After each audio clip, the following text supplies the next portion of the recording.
So this is the corner of Park and Sherbrooke, Sherbrooke Street West. Of course, these are the very old buildings standing here. But what people don't realize about this stretch of Sherbrooke Street was that it was for a long time a very popular nightclub strip. So I'm here to talk to you a little bit about what was here. You see this big behemoth? What used to sit here was a very unique place called the Sahara Club at 374 Sherbrooke Street West. Now what this place was all about was there was a woman named Fauzia Amir.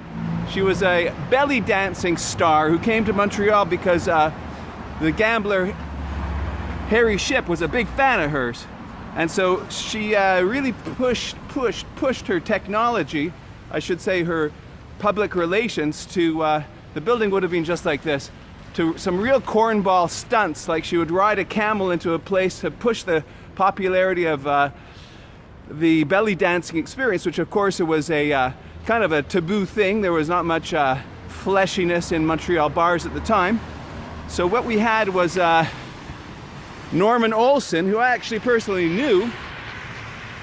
He actually wrote these cornball speeches like the role of the United Nations in peacekeeping and its relationship to belly dancing. That was the kind of nonsense that they were up to at this place. So basically what happened, the most interesting thing, it lasted from about 1960 to 1968, this club that was right here.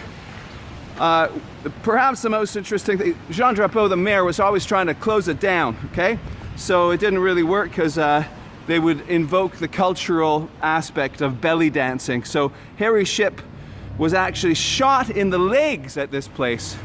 So he survived, and Harry Shipp was of course the big gambling boss of the city, and it survived a little while longer. Now a couple of doors down, which would have been also a building that was demolished, was a place called the Swiss Hut. I have it from 1942 to 1972. Now the Swiss Hut was extremely important for McGill ghetto types who wanted a place to hang out and drink cheap.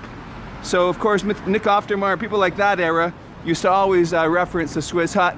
A lot of LSD dealing, that sort of thing, but hugely popular. They had booths in the back, so people would have arguments, but they were always, they rarely ended up into fights.